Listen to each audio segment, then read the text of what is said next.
When does an adaptation live? Is it when it's greenlit for multiple seasons? Is it when its streaming debut numbers hold 91% after a 3-year gap? Is it when a talking reindeer accidentally kills his adoptive father? No.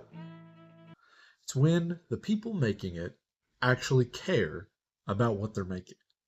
Hey everybody, welcome back to the channel. My name is Kay, and we're going to walk through the entirety of One Piece Season 2. I have done individual videos for each episode, reacting as I watched it. I've had time to digest everything that I've seen, and I want to kind of talk about whether or not this particular adaptation has been a success or not.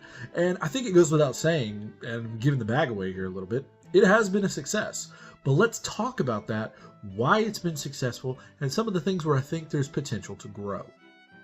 Season 2 of One Piece live action on Netflix was released in March of 2026. This was highly anticipated after 3 years from the release of Season 1, and people were wondering, were they able to capture the same magic, that lightning in a bottle, that happened in Season 1? And there were a couple of things they did in Season 2 that not only built on the foundation laid by Season 1, but increased what they were able to do in terms of adaptation as well as presentation. There are a few things that held it back, but for the most part, they did a really good job with basically respecting the source material. Now, as I mentioned in the intro, One Piece Live Action Season 2 debuted to 16.9 million people. That is a phenomenal number for a first week of a show on streaming. This is a small dip from its original 18.6 million at Season 1, but that dip is almost negligible considering this is 91% of the original audience being held. And yes, I rounded up just for math purposes, but that's still really good. To go 3 years between Season 1 and Season 2, knowing that Season 2 picks up right where Season 1 left off, this is a monumental thing to have done. Not many shows can accomplish this, and not many shows have ever seen this kind of success. So what is it about One Piece that's really captured imaginations? Outside of the manga and the anime, we know it has a huge fan base, so what about the live action specifically has really caught people? Well, I think there are a few things. The biggest thing to me has been the casting. You cannot tell me there has been anyone cast, regardless of what you think about this person, that person, whatever, that hasn't played the role almost to a T. It has been phenomenal, especially with the additions of Princess Vivi, Igaram, Mr. 3, Mr. 5, Miss Valentine, Crocodile, Miss All Sunday, all of these characters, Chopper, Smoker, Tashigi, these characters are portrayed wonderfully by the actors that have been selected to play these roles.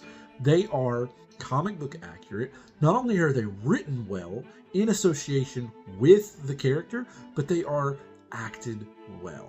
We know for a fact that the people involved not only have taken the time to read One Piece, watch it a little bit, but they've really taken the time to make sure that this has been a labor of love. Everyone involved is so focused on doing what they have been given the right way. Now you hear that and your first thought is, well, what do you mean there have been drawbacks? And again, we'll get to those in a bit, but casting is so important. If you were to cast, I don't know, DJ Qualls as Captain America, that wouldn't go over well. Not to say that DJ Qualls isn't fun, but he doesn't look the part of Captain America. You need somebody who's able to portray that role, carry that burden, and all of these characters have done great. From the moment we got to see Iñaki Godoy, before Season 1 even premiered, talking and being Luffy, you knew something was special here, and that has not stopped. Between David Dastmalchian and Joe Manganiello, everyone else, I've got a whole cast list written here. Callum Kerr, Charitha Chandran, sorry if I got that wrong, I'm very sure that I did. There are so many people. Unsung Heroes, Rigo Sanchez as Dragon was phenomenal casting. He captured that moment on screen that he was there. This casting is really good. Whoever is their casting director is clearly paying attention, not just to the way the character is adapted for live action, but the way the character was written in the original source material. This is one of the biggest reasons that it appeals to so many people, because people outside of One Piece are able to come in and see the way the characters are meant to be portrayed. And people who are already a part of the fandom get to see those characters brought to life. And it's something really special that a lot of adaptations wish they could do. Another thing that makes this show so endearing is the world building. The original source material of One Piece is full of islands and characters and histories that make it feel like it comes alive. And that history that you can find sprinkled all throughout One Piece and its many islands and cultures and everything else breathes through in the live action. A lot of the set design is taken directly from the manga. They take a few liberties here and there, but only in the sense that they're expounding on what we've already seen. There's rarely a scene that I look at and go, that looks completely wrong. There are ones where I go, oh, that's definitely different, but it's not different in a way that takes anything away from the story. And that's what's so important, is making sure that everything you're building and crafting plays for the story. So here, the worlds, they feel amazing, but not just the worlds, the way the characters interact with each other and look. Costume direction has been wonderful. I know a lot of people online have said things look like cosplay, and I don't think that's the case. I think many of the costumes look good. I've been on record saying Smoker looks good. Dalton may be the best costume in the entire show. Kureha looks good. These things look good. The only issue I've had with any of the costuming is the costumes don't feel worn. They look virtually brand new, picked off the shelf, and that's probably the reason some people think it looks cosplay-like. It's very fresh clothing, and typically if you get a brand new shirt, it's going to be a little stiff. People are going to notice. At least people who've been around you a long time are going to notice. So if we're spending a lot of time with these characters, we start to notice that, yeah, there's some rigidity in their costumes, but to me, that didn't take away from anything. This whole world has been built up almost in a fresh way for those of us who have been experiencing it for years at this point. So I like a lot of the costumes. I do understand some people's concerns, but the amount of attention to detail put into the costumes, the environments, the cultures built into the One Piece world, it's bar none one of the best adaptations from manga to screen that I've ever seen. Another thing that really makes this adaptation worth watching is the pace. The first season definitely felt very crammed because they shoved 95 chapters into a single 6-episode season, and that was pretty tough, but it was still enjoyable. It had a lot of fun. It had some questionable moments. I'm still confused why Garp keeps showing up. Again, I love Garp, but he's not around for the East Blue Saga very much, except for little mentions here and there. So there are things that can be worked on, but for season 2, pace wasn't the issue. They adapted chapters 96 through 154.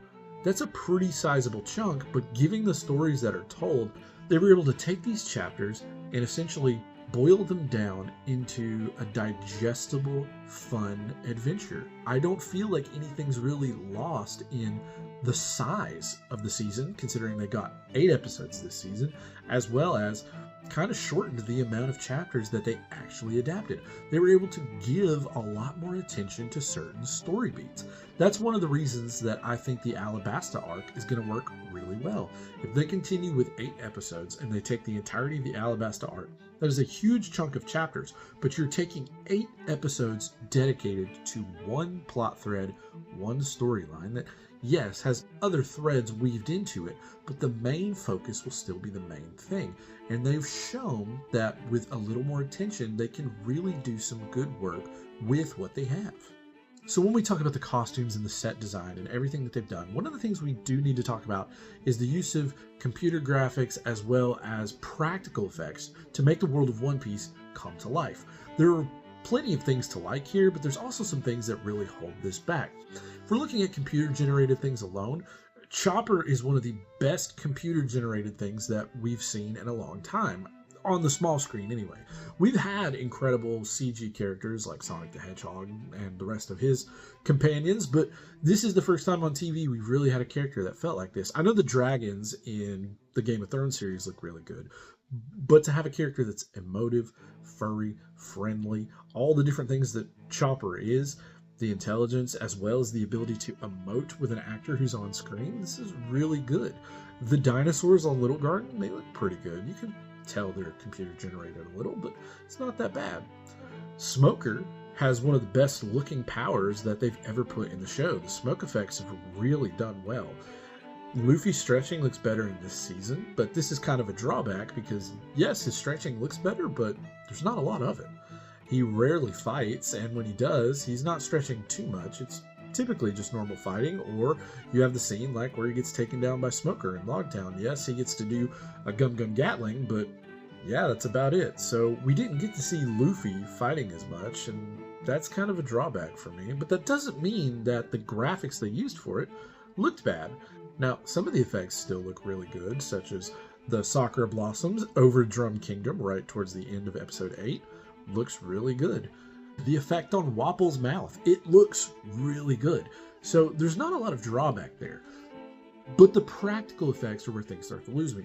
I love practical effects. They tend to look better. They do not in One Piece live action. And it's okay to say that. Heavy Point Chopper, Hybrid Dalton, they don't look good. They really do look like someone in a costume and makeup. It feels like they almost went the whole 9 yards but got stopped a yard short. There's something uncanny about it, and that's one of the things practical is supposed to take away. Practical makes you feel like this is happening because you're capturing the effect in camera.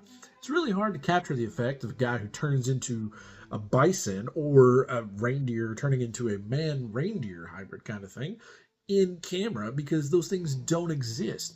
And so I think the idea was right to use humans and makeup with the different costuming, but the execution just didn't hit it. And it's, again, something I feel like they could work out in season 3. The only Zoan users we have in the entirety of the Alabasta arc are going to be Chopper, Miss Merry Christmas, and Pell. Pretty sure I'm not missing anybody. Yeah, I didn't miss anybody. But these are your only Zoan fruit users. Everyone else is going to be either a Paramecia type or a Logia type. So we're going to have Ace, obviously, as well as Crocodile. So I feel like they do better with those effects than they do with these Zoan effects. But once we get later into the series, there's so many Zoan fruit users that this needs to be something they really figure out going forward. Now, one practical effect that I do think they nailed was the scale of the giants on Little Garden.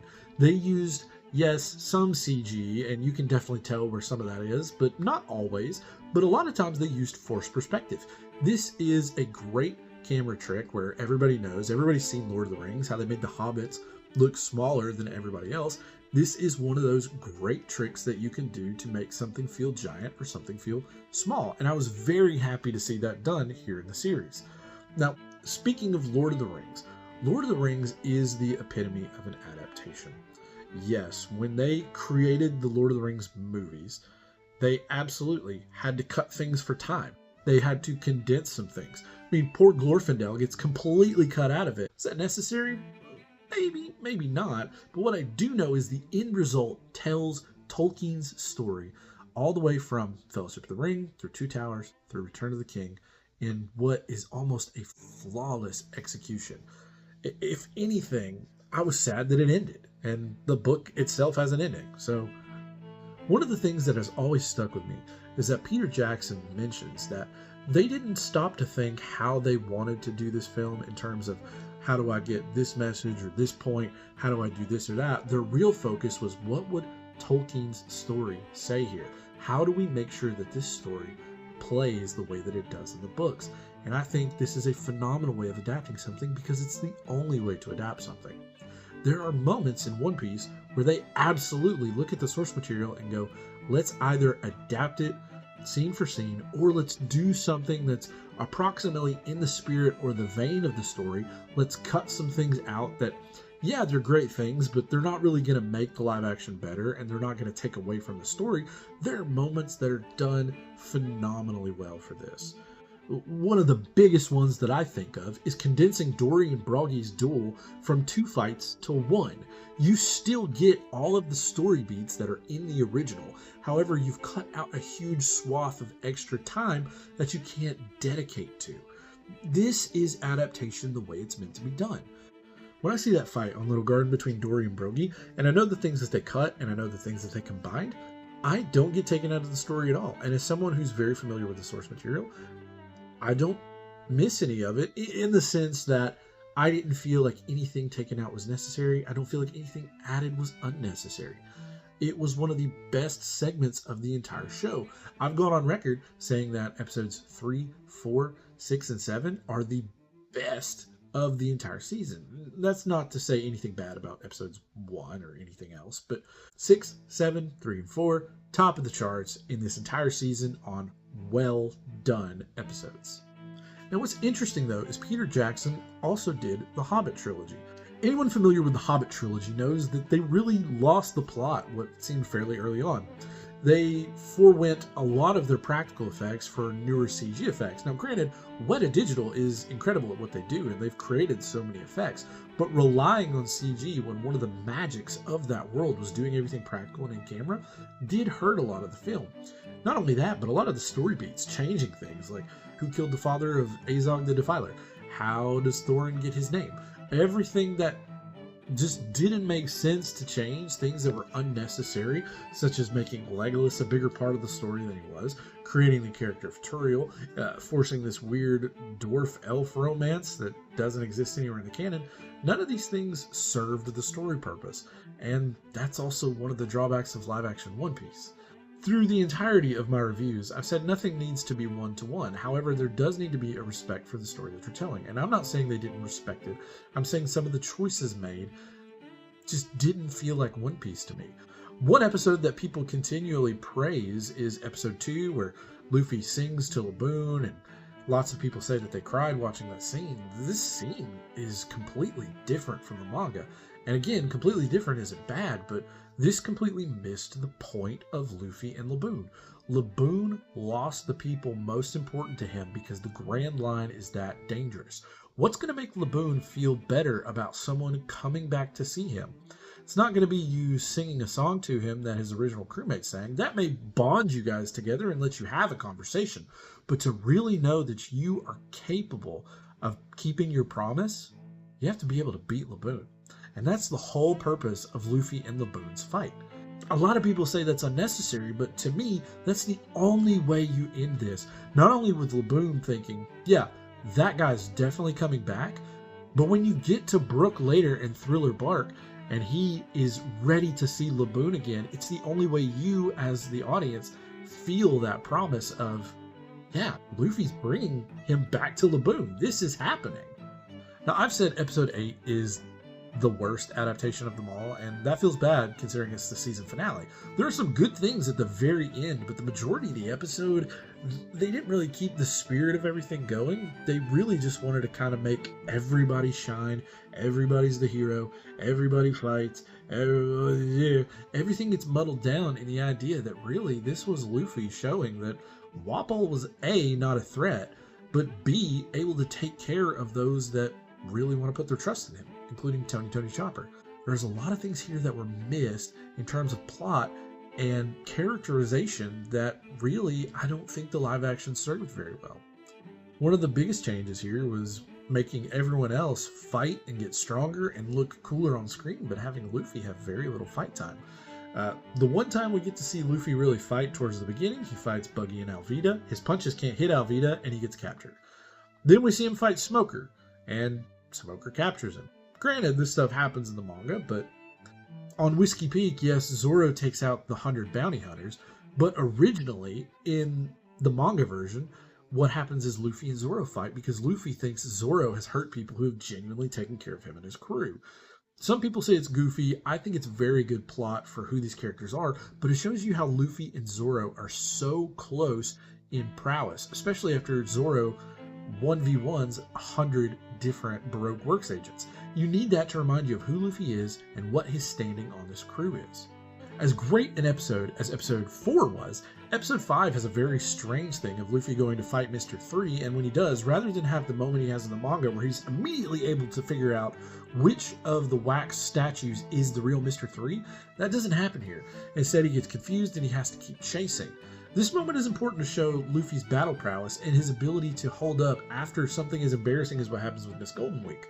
He gets saved by Usopp, and then he's able to finish what the rest of his crew started. That's very important, and we missed that a little bit. Cut all the way to Drum Kingdom, and the only fights Luffy really has are well, where other people have to help him and save him to do things. Luffy was the only one who was unable to beat anybody in a 1-versus-1 fight in the entirety of Season 2, and that really diminishes his standing as the strongest member of the Straw Hat crew. I mean, he's the captain. He's got to be the strongest. He has to protect his people. That's very important. At this point, it feels like live-action Zoro and live-action Sanji are both stronger than live-action Luffy, and that's not the case. Another thing that I feel like hurts the live action is its decision to make everything feel grounded. They really want to hammer home the idea that this is just like our real world. There's nothing super extravagant about it other than, occasional devil fruit powers and a talking reindeer. But that really takes away from the idea that this is a fantastical world. People stand at incredible heights for no reason other than they're just built different. There are giants in this world. There are fruits that let you stretch your body so much that you can turn yourself into a giant slingshot. We don't get a lot of that. And then a lot of the characters have these over-exaggerated personalities that are meant to be funny and endearing, but also give you a sense of, hey, this world is so different from ours, but in a fun and good way. And you don't really get that with a live action. With a live action, everyone serious and brooding. And that doesn't mean there aren't serious moments in One Piece. Luffy is one of the most serious characters when he really kicks it into gear, and a lot of that is juxtaposed against the fact that he's one of the goofiest and dumbest characters in the whole series, and you miss a lot of that because of the way that they choose to ground everything and make it so visceral and real. I really feel like that takes away from the idea of what One Piece is and the way it's portrayed. The one thing that Episode 8 did for me was get me super excited for Season 3.